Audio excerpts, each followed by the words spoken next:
मैंने कहा तुम अगर मेरे लोगों की इज्जत नहीं करोगे, खुदा की कसम करके कहता हूँ कफन बांध कर आया हूँ, एक को भी नहीं छोड़ूंगा। क्या अग्रेशन ऐसे लग रहे हैं कि डीडीसी दौर जो है वो वापस आने वाला है, वो चिल्लाना वो चिकना चिल्लाना वापस आने अरे वाला लोग परेशान है। जब आपने एक लेडी की मौत देखी, खून नहीं था, आप क्या बात कर रहे हो? क्या करूं? अरे उनके आंसू तो आपने देख लिया, आपने कैमरे में कैद कर लिए। हमारा दिल नहीं रोया होगा जिस वक्त 22 साल की एक बच्ची को यहाँ पर इलाज नहीं कर पाए। यहाँ काम नहीं करना है, नर्सिंग होम में करना, जाइए वहां से सैलरी लीजिए, यहाँ से नहीं। अगर तुमने उनके घरों को बनाना है बनाइए, मेरे लोगों को उजाड़ कर उनके खून का पैसा तुम किसी के माथे नहीं लगा। हम एक जंग लड़ रहे हैं, ये नहीं कि पाकिस्तान के साथ, हम अपने देश के अंदर एक बहुत बड़ी जंग लड़ रहे हैं। मुझे उस जंग को जीतना है। और वो गाड़ी को जो है गाड़ी को घेरा गया है और यहाँ पर आप देख सकते हैं एप्लीकेशन जो है वो पकड़ी जा रही है, लोगों की फरियाद को जो है वो सुना जा। एमएलए महराज मलिक से मेरे साथ मौजूद है। सर मुझे सबसे पहला सवाल रहेगा आपसे, आज गवर्नमेंट मेडिकल कॉलेज आपका दौरा हुआ, आई रोज गवर्नमेंट मेडिकल कॉलेज से वीडियोज जो है वायरल हो रही है जहाँ पर किसी लेडी की डेथ होती है या इसके अलावा बाकी इशूज है, उस पर इंक्वायरी चल रही है। हम जंग के महाज पे खड़े थे, जंग का माहौल था देश के अंदर, हम यहाँ पर ट्रेनिंग कर रहे थे कि हम लोगों को कैसे बचाएं, जख्मी लोगों को। लेकिन यहाँ रोज़मर्रा के माहौल में जो लोग परेशान हैं, जो रोज़ बीमारियों से में जूझ रहे हैं, उनका अजाला करने में हम परेशान हैं। तो जंग में ज़ख्मी लोगों का इलाज क्या करते? बड़े पैमाने पे, जंगी पैमाने पे हर रोज़ हम एक जंग लड़ रहे हैं। ये नहीं कि पाकिस्तान के साथ, हम अपने देश के अंदर एक बहुत बड़ी जंग लड़ रहे हैं। मुझे उस जंग को जीतना है। और वो जंग ये है कि हमारे हॉस्टल के अंदर हमारे लोगों का इलाज नहीं होता है और बिना इलाज के उन लोगों को मौत के घाट उतार दिया जाता है, जिसका जिम्मेदार ये मेडिकल कॉलेजेस रहते हैं, डॉक्टर्स रहते हैं। हम चाहते हैं, हमें वो जंग लड़नी है और हमें वो जंग जीतनी है और उस जंग के लिए मैं तैयार हूं। सरकार को मैंने चिट्ठी लिखी है, सरकार को मैंने पूरी फाइल सौंपी है। आने वाले कल में जितने भी हमारे हॉस्टल हैं उन हॉस्टल पे काम किया जाना चाहिए। अगर सरकार ने उस फाइल पर काम नहीं किया तो यकीनन आप देखेंगे सरकार भी हमारे निशाने पे होगी। और जो लोग यहाँ पर हैं वो इस भरम में ना रहें कि हम क्या कर सकते हैं, हमारे लिए क्या होगा।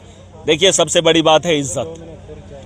और मैंने कहा तुम अगर मेरे लोगों की इज्जत नहीं करोगे, खुदा की कसम करके कहता हूँ कफन बांध कर आया हूँ, एक को भी नहीं छोड़ूंगा। और आज तो दूसरा माहौल है, दूसरे अंदाज से आया हूँ। अगली बार अगर मैंने कोताही देखी यहाँ पर, ये बिना भी कोई यूनिफॉर्म मुझे दिखा, घसीट के बाहर निकालूंगा।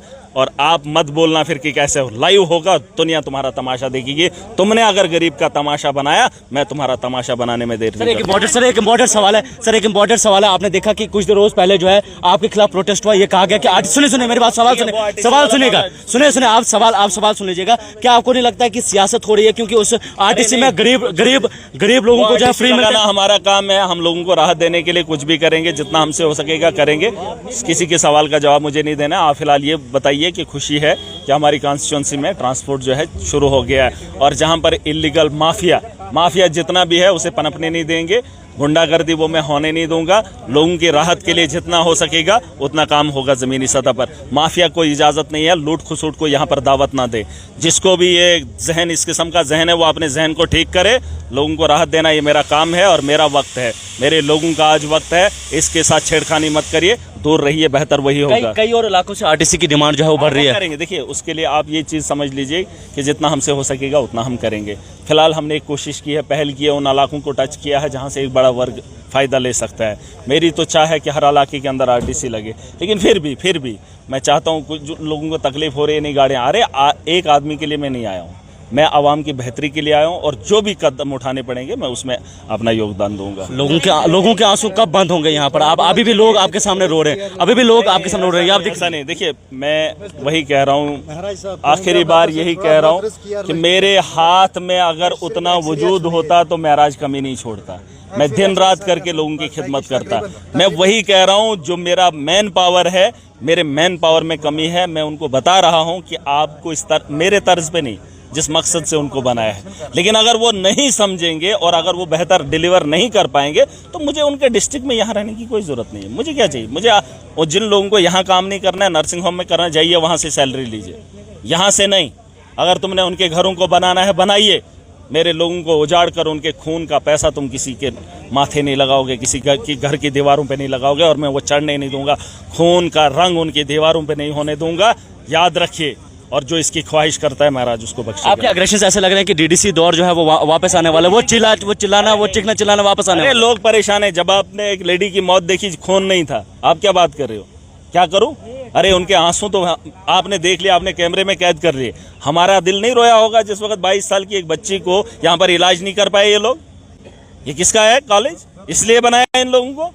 ऐसा लग रहा है कि वो दौर, अग्रेशन वाला दौर वापस आने वाला है सर। एग्रेशन की बात नहीं है, काम की बात करेगा और काम को इम्प्लीमेंट। यहाँ पर आप देख सकते हैं लोग जो है वो महराज मलिक से अपनी गुहार जो है वो यहाँ पर लगा रहे हैं। आप देख सकते हैं लोगों के हाथों में एप्लीकेशन है। आप देख सकते हैं काफ़ी उम्मीद जो है वो लोगों को रहती है। जैसे महराज मलिक यहाँ पर आते हैं तो काफ़ी उम्मीद यहाँ पर लोगों को बढ़ जाती है। इस समय आप देख सकते हैं उनकी गाड़ी को जो है, गाड़ी को घेरा गया है और यहाँ पर आप देख सकते हैं एप्लीकेशन जो है वो पकड़ी जा रही है। लोगों की फरियाद को जो है वो सुना जा रहा है। इस समय आप देख सकते हैं लेडीज़ और जेंट्स सभी लोग यहाँ पर आए हुए हैं। उनकी गाड़ी को घेरा हुआ है। तस्वीरें आप देख सकते हैं उनकी गाड़ी को जो है वो घेरा हुआ है क्योंकि लोगों को बहुत सी उम्मीदें जो है वो महराज मलिक से हैं। लेकिन आपको बताएं कि हॉस्पिटल से जिस तरह के आई रोज़ जो है वीडियोज़ वायरल होते हैं और आज ये कहा गया कि जो प्राइवेट्स में इलाज के लिए यहाँ से भेजा जाता है उस पर जो है वो रोक लगेगी। और ये भी कहा गया कि अगर इस पर डॉक्टर्स या जो भी हॉस्पिटल की एडमिनिस्ट्रेशन है अगर वो खड़ी नहीं उतरी तो इसके बाद जो रिएक्शन होगा वो खतरनाक वाला रिएक्शन होगा। इन्होंने बताया कि घसीट के बाहर जो है वो निकाला जाएगा। इस तरफ की तस्वीरें भी आप देख सकते हैं। इस समय महराज मलिक जो है वो हॉस्पिटल पहुंचे हुए हैं और लोग जो है, लोगों को काफ़ी उम्मीदें हैं। लोग ये कह रहे हैं कि जो भी हमारे काम है वो शायद जल्द जो है वो पूरे हो सकते हैं।